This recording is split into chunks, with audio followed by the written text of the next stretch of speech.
Should you be buying Japanese Pokemon cards? In today's video, we're going to go over a few reasons why you maybe should or shouldn't be buying Japanese Pokemon cards. My name is Josh, and this is the Pokeglow. If you haven't subscribed or liked or commented yet, please do so now because we're going to give away a Pikachu Pokemon Go tin at 300 subscribers. So we need your help getting there, and we'll give away some Pokemon cards.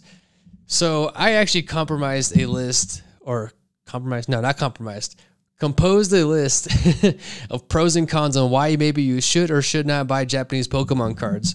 So let's go ahead and start. First slide is, should you buy Japanese Pokemon cards? Pro number one, the quality of cards are superior. For example, every time I've sent out some cards to get graded through PSA that are Japanese, they have always come back a 10. Here's another example. I think they use different type of material over there. Like they have different type of stock or something. Like the quality of Japanese cards are just so much better. They're almost always cut perfectly, so they're always centered. And also the reverse holographics are just insane looking. I'll put examples. Pro number two, Japanese cards are cheaper. Yes, Japanese cards are cheaper. Well, they used to be a lot cheaper. Now they're kind of getting more expensive. But I remember when a booster box of Japanese cards would cost you like 60 bucks. Now most new sets are coming out to be like $100 or so, which is insane. But yeah, back in the day when they used to be like $60, the American version used to be like around $115. So almost like half of what they are, half of the English version. And yeah, and then also if you buy single booster packs, they're usually cheaper than the English versions. But I don't know if that's the case anymore. They used to be. I think they're like less than $3 a pack. But there's more to that, and I'll get to it in a little while. Pro number three. Pokemon sets in Japan come out faster than they do in the English version. I know that doesn't really make any sense. What I'm trying to say is that, so when Evolving Skies came out here in America or wherever the English version gets released, it was already released maybe like a month or two prior in Japan. But I think they called it Eevee Heroes and like Blue Sky Stream or something like that. Like those two sets made Evolving Skies, but they were released like a few months earlier than the English versions. So another pro would be that if you wanted to see the newest cards, then you could see them pretty much a lot sooner if you bought them in Japanese, or if you wanted to own the newest cards. Moving on. Yeah, so Japanese sometimes have exclusive sets. For example, I think V-Star Universe is kind of an exclusive set. Like I know Crown Zenith is pretty much the equivalent to that. But I don't know. I still consider it to be like its own set because you can buy a booster box of V-Star Universe. You can't buy a booster box of Crown Zenith. Same with VMAX Climax. VMAX Climax was definitely like an exclusive set. Like I know that a lot of the cards that you could get from VMAX Climax, you eventually could get in a few sets in the English version, but not quite the same way. And also, like those types of sets, they have a possibility of pulling like a God Pack. A God Pack. If you guys don't know what a God Pack is, pretty much just when you get a pack, I think it's like 1 in 300, and this pack has nothing but ultra rares, like just hit after hit after hit. Okay. Another pro is that like owning Japanese cards in general is just cool, you know? Oh, my slide went past. Oh yeah, and like if you have Japanese cards, you can also collect the English version of it and have both. You can have a Japanese and English version, and that's also pretty cool to have. Next pro is that some Japanese cards are actually worth more than the English version.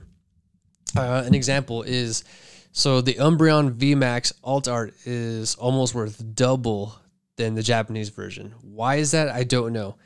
And is that still the case? I think so. Last time I checked, that kind of was the case. I think the Umbreon was going for like 500 English and like near 1,000 in Japanese.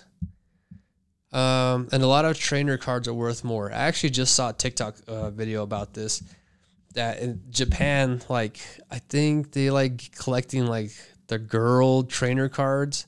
So those were the ones that are worth like the most, which is kind of strange to me because, I mean, it's like Pokemon. So I don't know. It's weird, but I think that has something to do with it. Let's see. Moving on. Okay, so now we're going to the cons on why maybe you shouldn't buy Japanese Pokemon cards. The first one is that you usually get less cards per pack. Sometimes as low as 5 cards per pack. And you get less packs per booster box. I think depending on what kind of set you get like 30 packs. Yeah, you get 30 packs in a booster box, Japanese.